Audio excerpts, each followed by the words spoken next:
ಎಲ್ಲರಿಗೂ ನಮಸ್ಕಾರ. ಯೋಚನೆ ಮಾಡಿ, 16ನೇ ಶತಮಾನದಲ್ಲಿ ಕವಿ ಸಂತ ಕನಕದಾಸರು ಒಂದು ಸರಳವಾದ ಆದರೆ ಬಹಳ ಆಳವಾದ ಪ್ರಶ್ನೆಯನ್ನ ಕೇಳ್ತಾರೆ.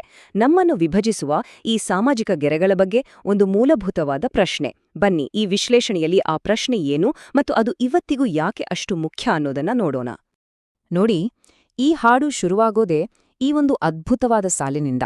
ಇದು ಸುಮ್ಮನೆ ಒಂದು ಮನವಿಯಲ್ಲ, ಬದಲಿಗೆ ಜಾತಿಯ ಹೆಸರಲ್ಲಿ ನಡೆಯೋ ಸಂಘರ್ಷದ ವಿರುದ್ಧ ಒಂದು ತಾತ್ವಿಕವಾದ ವಾದದ ಆರಂಭ. ಈ ಒಂದೇ ಒಂದು ಸಾಲು ಇಡೀ ಹಾಡಿನ ಸಾರವನ್ನೇ ಹಿಡಿದಿಟ್ಟಿದೆ ಅಂತ ಹೇಳ್ಬೋದು. ಹಾಡಿನ ಮೊದಲ ಭಾಗದಲ್ಲಿ ಕನಕದಾಸರು ನೇರವಾಗಿ ವಿಷಯಕ್ಕೆ ಬರ್ತಾರೆ. ಜಾತಿಯ ಬಗ್ಗೆ ನಾವಿಟ್ಕೊಂಡಿರೋ ಹೆಮ್ಮೆಯ ಅಡಿಪಾಯವನ್ನೇ ಅಲ್ಲಾಡಿಸ್ಬಿಡ್ತಾರೆ. ನಾವು ಯಾವುದರ ಬಗ್ಗೆ ಜಗಳವಾಡ್ತಿದ್ದೇವಾ ಅಂತ ನಮ್ಮನ್ನೇ ನಾವು ಕೇಳ್ಕೊಳ್ಳುವಂತೆ ಮಾಡ್ತಾರೆ. ಸಾಮಾನ್ಯವಾಗಿ ನಾವೆಲ್ಲ ನಮ್ಮ ಜಾತಿ, ನಮ್ಮ ಕುಲ ಅಂತ ಹೆಮ್ಮೆ ಪಡ್ತೀವಿ, ಕೆಲವೊಮ್ಮೆ ಜಗಳನೂ ಆಡ್ತೀವಿ. ಆದ್ರೆ ಕನಕದಾಸರು ಕೇಳೋದೇನು ಗೊತ್ತಾ? ನಿಮ್ಮ ಕುಲದ ನೆಲೆಯನೇನಾದ್ರೂ ಬಲ್ಲಿರಾ ಅಂತ. ಅಂದರೆ ಇದರ ಮೂಲ ಏನು, ಇದರ ಅಡಿಪಾಯ ಏನು ಅಂತ ನಿಜವಾಗ್ಲೂ ಗೊತ್ತಿದ್ಯಾ? ಈ ಪ್ರಶ್ನೆ ಮೂಲಕವೇ ಅವರು ಸಾಮಾಜಿಕ ಮೇಲು ಕೀಳು ಅನ್ನೋ ವ್ಯವಸ್ಥೆಯನ್ನ ಒಡೆಯೋಕೆ ಶುರು ಮಾಡ್ತಾರೆ. ನಾವು ನಮ್ಮ ವಂಶದ ಬಗ್ಗೆ ಇಟ್ಕೊಂಡಿರೋ ಹೆಮ್ಮೆ ಕೇವಲ ಒಂದು ಕಟ್ಟುಕತೆ ಇರಬಹುದಾ ಅಂತ ಅವರು ಸೂಚಿಸ್ತಿದ್ದಾರೆ. ಸರಿ, ಈ ರೀತಿ ಕುಲದ ಬುಡವನ್ನೇ ಪ್ರಶ್ನೆ ಮಾಡಿದ್ಮೇಲೆ ಕನಕದಾಸರು ನಮ್ಮ ಗಮನವನ್ನ ಬೇರೆ ಕಡೆಗೆ ಸೆಳೆಯುತ್ತಾರೆ. ಯಾವುದು ನಮ್ಮನ್ನು ಬೇರೆ ಮಾಡುತ್ತೋ ಅದನ್ನು ಬಿಟ್ಟು, ಯಾವುದು ನಮ್ಮೆಲ್ಲರನ್ನೂ ಒಂದು ಮಾಡುತ್ತೋ ಅದರ ಕಡೆಗೆ ನಮ್ಮನ್ನ ಕರ್ಕೊಂಡು ಹೋಗ್ತಾರೆ. ಅದು ಹೇಗೆ ಅಂತ ನೋಡೋಣ ಬನ್ನಿ. ಇಲ್ಲಿ ನೋಡಿ, ಇದು ಬಹಳ ಆಳವಾದ ಯೋಚನೆ. ಕನಕದಾಸರು ಆತ್ಮದ ಪಯಣದ ಬಗ್ಗೆ ಮಾತಾಡ್ತಾರೆ. ಈ ಆತ್ಮ ಅಸಂಖ್ಯಾತ ಜನ್ಮಗಳನ್ನ ಎತ್ತಿದೆ, ಪ್ರತಿಯೊಂದು ತಾಯಿಯ ಗರ್ಭದಲ್ಲೂ ಹುಟ್ಟಿದೆ, ಭೂಮಿಯ ಪ್ರತಿಯೊಂದು ಭಾಗದಲ್ಲೂ ಓಡಾಡಿದೆ, ಸಿಕ್ಕ ಪ್ರತಿಯೊಂದು ವಸ್ತುವನ್ನು ಅನುಭವಿಸಿದೆ ಅಂತವ್ರು ವಾದಿಸ್ತಾರೆ. ಹೀಗಿರುವಾಗ ಯಾವುದೋ ಒಂದು ವಂಶ ಮಾತ್ರ ಶ್ರೇಷ್ಠ ಅಂತ ಹೇಳಕ್ಕೆ ಹೇಗೆ ಸಾಧ್ಯ ಅಲ್ವಾ? ಹಾಗಾದ್ರೆ ಇದರ ಅರ್ಥ ಏನು?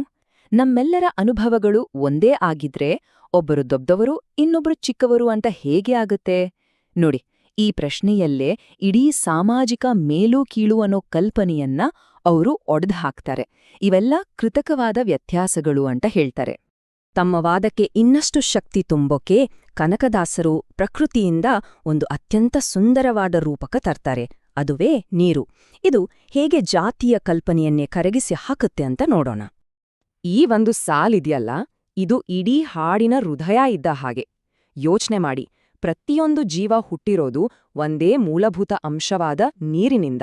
ಹಾಗಿದ್ಮೇಲೆ ಈ ಕುಲ ಅನ್ನೋ ಭೇದಭಾವ ಮನುಷ್ಯ ಮಾಡ್ಕೊಂಡಿದ್ದು ಅದು ಕೃತಕ ಅಲ್ವಾ? ಇದೊಂದು ಸರಳ ಸತ್ಯ, ಆದ್ರೆ ಇದರ ಪರಿಣಾಮ ಮಾತ್ರ ತುಂಬಾನೇ ದೊಡ್ಡದು.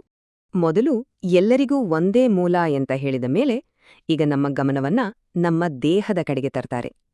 ಈ ದೇಹ ಎಷ್ಟು ಕ್ಷಣಿಕ, ಎಷ್ಟು ಅಶಾಶ್ವತ ಅನ್ನೋದನ್ನ ಮನಸ್ಸಿಗೆ ನಾಟುವಂತೆ ಹೇಳೋಕೆ ಇನ್ನೊಂದು ಅದ್ಭುತ ರೂಪಕ ಬಳಸ್ತಾರೆ. ಕನಕದಾಸರ ವಾದದ ತಿರುಳೇ ಇದು. ಈ ದೇಹ ಶಾಶ್ವತ ಅಲ್ಲ. ಹೀಗಿರುವಾಗ ಶಾಶ್ವತವಲ್ಲದ ಈ ದೇಹಕ್ಕೆ ಜಾತಿ ಅನ್ನೋ ಒಂದು ಶಾಶ್ವತವಾದ ಪಟ್ಟ ಕೊಟ್ಟೋದು ಎಷ್ಟು ಸರಿ? ಇದು ಮೂಲದಲ್ಲೇ ತಪ್ಪಲ್ವಾ? ಈ ಹೋಲಿಕೆ ನೋಡಿ ಎಷ್ಟು ಅದ್ಭುತವಾಗಿದೆ. ನಮ್ಮ ದೇಹ ನೀರಿನ ಮೇಲಿರೋ ಗುಳ್ಳೆ ಇದ್ದ ಹಾಗೆ ಅಂತಾರೆ.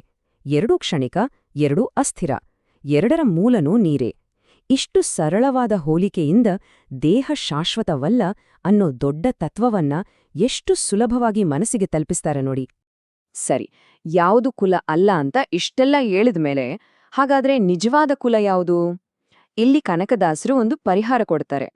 ಇದು ಕೇವಲ ಉತ್ತರ ಅಲ್ಲ, ಬದಲಿಗೆ ಕುಲ ಅನ್ನೋ ಪದಕ್ಕೆ ಹೊಸ ಅರ್ಥವನ್ನೇ ಕೊಡ್ತಾರೆ. ಇದೇ ನೋಡಿ ಆ ತಾತ್ವಿಕ ಉತ್ತರ. ಅಂದ್ರೆ ಎಲ್ಲದರಲ್ಲೂ ಪ್ರತಿಯೊಂದರಲ್ಲೂ ಆ ದೇವರನ್ನೇ ಕಾಣೋದು ನಿಜವಾದ ತಿಳುವಳಿಕೆ. ಎಲ್ಲವೂ ಹರಿಮಯವೇ ಆದ್ಮೇಲೆ ಅಲ್ಲಿ ಯಾರು ಹೆಚ್ಚು ಯಾರು ಕಮ್ಮಿ ಅನ್ನೋ ಪ್ರಶ್ನೆನೇ ಬರಲ್ಲಲ್ವಾ? ಕೊನೆಗೆ ಇಡೀ ವಾದದ ಕ್ಲೈಮ್ಯಾಕ್ಸ್ಗೆ ಬರ್ತೀವಿ. ಇಲ್ಲಿ ಕುಲಜ ಅನ್ನೋ ಪದಕ್ಕೆ ಹೊಸ ವ್ಯಾಖ್ಯಾನ ಸಿಗತ್ತೆ. ನಿಜವಾದ ಕುಲಜ ಅಂದ್ರೆ ಶ್ರೇಷ್ಠ ವ್ಯಕ್ತಿ, ಯಾವುದೋ ದೊಡ್ಡ ಜಾತಿಯಲ್ಲಿ ಹುಟ್ಟಿದವನಲ್ಲ. ಯಾರು ಕೇಶವನ ಪಾದಕಮಲಗಳನ್ನು ಹಾಡಿ ಹೊಗಳ್ತಾನೋ ಅವನೇ ನಿಜವಾದ ಕುಲಜ. ಅಂದ್ರೆ ಕುಲ ಅನ್ನೋದು ಹುಟ್ಟಿನಿಂದ ಬರೋದಲ್ಲ, ಅದು ನಮ್ಮ ಗುಣದಿಂದ, ನಮ್ಮ ಭಕ್ತಿಯಿಂದ ಬರೋದು ಅಂತ ಸ್ಪಷ್ಟವಾಗಿ ಹೇಳ್ತಾರೆ.